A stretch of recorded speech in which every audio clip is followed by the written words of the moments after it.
इश्क दा कलमा पढ़ता सही, देखो दुनिया काफिर लगनी है।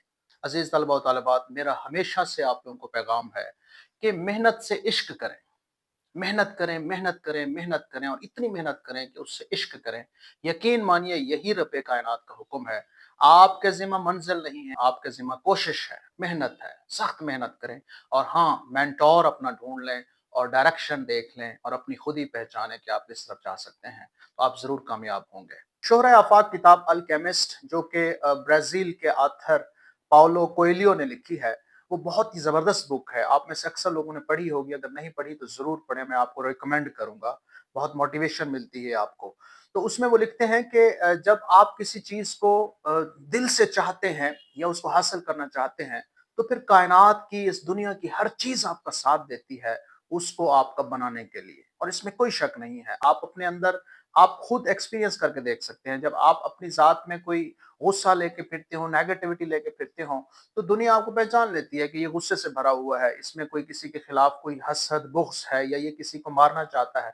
और अगर आप बहुत ही नेक हैं, पियस हैं, आपके अंदर पॉज़िटिविटी है, लोगों के लिए रहम दिल है, तो वो वाइब्स आपकी पूरी दुनिया को जाती हैं। आपके इर्द-गिर्द आपके जो इर्द-गिर्द लोग होते हैं, उनको जाती हैं और वो समझते हैं कि यार ही और she is a graceful person, ये लेडी।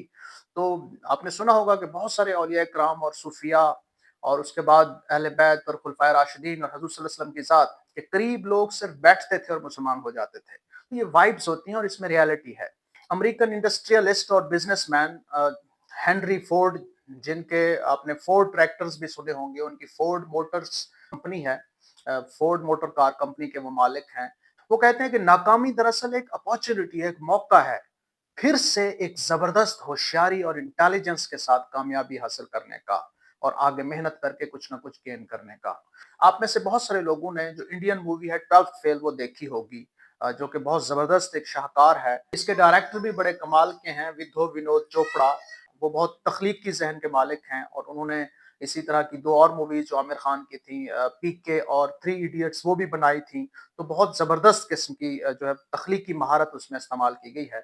इसमें जो हीरो है मनोज कुमार, वो बहुत बड़ा किरदार है, जिन्होंने गुर्बत और पसमानदगी और अज़्म हिम्मत की जो दास्तान है वो दिखाई है उसमें, कि वो डिग्रीज़ भी उनकी फेल हो गए थे, थर्ड डिविजनर थे, पूरे सूरे पास हुए और फिर उसके बाद उन्होंने जो है वो एक ज़हन में बिठाया कि मैंने इंडिया में जो सबसे बड़ा एग्ज़ाम है वो पास करना है और मैंने पुलिस में ऑफ़िसर लगना है और बड़ा ऑफ़िसर बनना है। और वो उस कहानी में दिखाया गया कि उसने तमाम वो जो मनाज़िल थी और तमाम जो परेशानियाँ थीं और बड़ी मेहनत के बाद और बड़ी सख्त जद्दोजहद के बाद वो हासिल कर ली। तो मैं तकरीबन 10 से 15 लोगों की रोज़ाना काउंसलिंग करता हूँ, मुख्तलिफ टाइमिंग्स में जब फ्री होता हूँ, ज़्यादा इवनिंग में फ्री होता हूँ 7 बजे के बाद, तब काउंसलिंग करता हूँ। तो उसमें 10 से 15 लोग तकरीबन मैं जो है वो डील कर लेता हूँ। उसमें एक नौजवान ने कल शाम मुझे मैसेज किया कि सर ज़रूरी बात करनी है। तो मैंने कहा कि जी बेटे मुझे कॉल करें। तो रात 11 बजे उनकी कॉल आई। तो उन्होंने मुझे कहा कि सर मैंने ना आपकी वीडियो देखी, तो वीडियोज़ देखी तो मुझे तजस्सुस हुआ कि आपसे बात करूँ।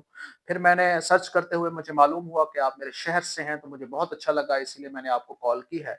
तो एक तो आप बहुत अच्छा काम कर रहे हैं, इस वक़्त मुश्किल सूरत-ए-हाल में लोगों की मदद कर रहे हैं, उनकी काउंसलिंग कर रहे हैं, लेकिन मैं भी कहता है कि मैं आपको थोड़ा-सा अपनी रोदात सुनाना चाहता हूँ। तो वो उनकी जो रोदात थी, वो दरअसल मैं उनकी काउंसलिंग नहीं कर रहा था। वो दरअसल मुझे बता रहे थे कि आप मेरा सबक, मेरी जो रुदात है वो अगलों तक पहुँचाएँ और वो पहुँचाने वाली है, आपको सुनाने वाली है जो उन्होंने रुदात बताई उस नौजवान ने। वो नौजवान बेसिकली मेरे शहर रहीमिया खान के एक बड़े कस्बे से है, लेकिन बैकवर्ड इलाके से हैं। उन्होंने यहाँ से प्राइमरी, मिडल, मैट्रिक किया और उसके बाद फिर एफएससी की। लेकिन मैंने जब मज़ीद उनको खंगाला तो उन्होंने रुक के फिर मैंने कहा बेटे आप अपने मार्क्स वग़ैरह बताएँ।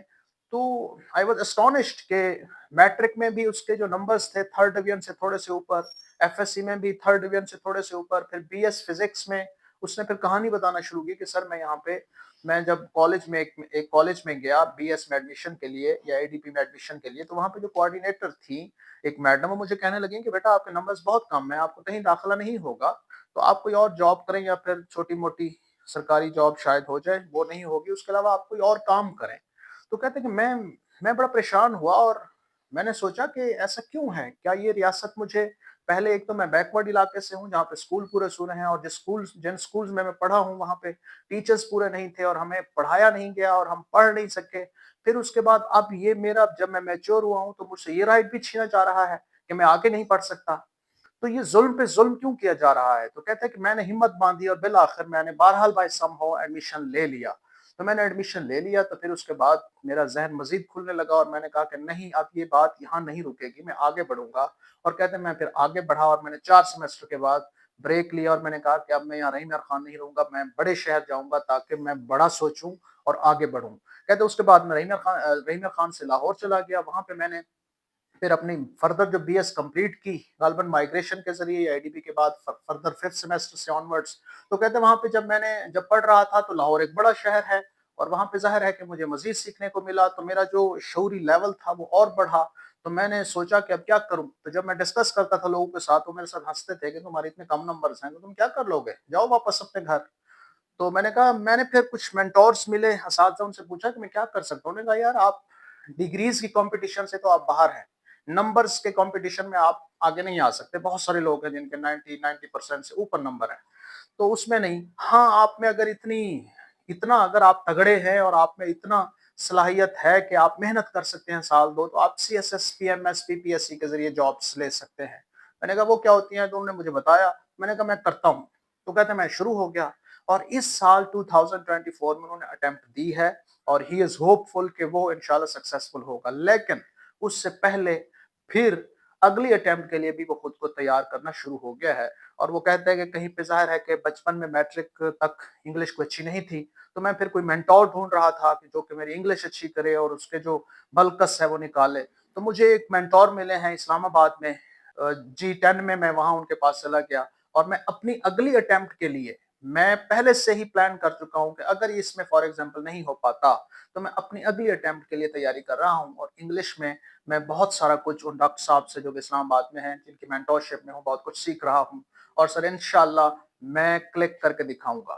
तो उनकी उसकी ऑडियो भी मेरे पास पड़ी है। तो उस बच्चे के जो अल्फाज थे उसमें सिंप्लिसिटी थी, उसमें पता चल रहा था कि वो किसी गांव से है और किसी वो मतलब जहाँ पे प्रोनाउंसिएशन का भी ख्याल नहीं किया जाता और एक सीधी सादी सी लैंग्वेज होती है। लेकिन वो वही 12th फेल पास जो मूवी का किरदार जो मनोज कुमार थे, बिल्कुल उसी तरह वो कहते मैं करके दिखाऊंगा और इंशाल्लाह मैं विन करूंगा।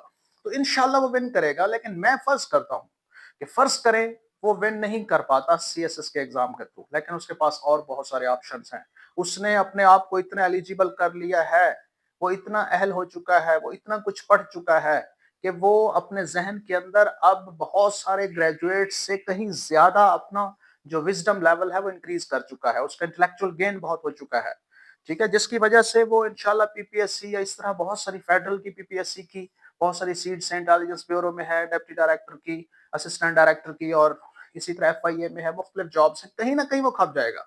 चलिए जॉब्स पे नहीं, बच्चे कहते हैं कि सर आप हमें जॉब्स की तरफ क्यों करते हैं, जॉब्स तो रोकती हैं।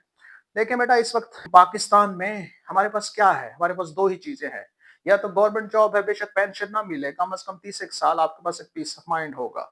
साथ में बिजनेस ग्रो करें, मैं भी इस चीज के हक में हूँ, आप बिजनेस करें और ग्रो करें और आगे बढ़ें।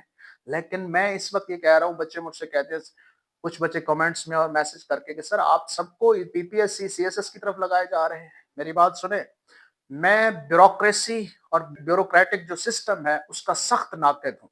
मैं ये जो एक्सप्लॉइट करते हैं, गरीबों का इस्तेहसाल करते हैं, एसीडीसी बन के या एएसपी और एसपी और डीपीओ बन के, और जिस तरह से भी उस लेवल पे जाके और 17वें 18वें ग्रेड पे होते हैं, लेकिन वो बहुत कुछ अपने आप को समझते हैं और उनके पास बड़ी गाड़ियां, बड़े बंगले और अय्याशियां और मुलाजिम और इतना सारा कुछ, वही जो ब्रिटिश राज में था वही सारा, और हमें गुलाम समझा जाता है बाकी लोगों को।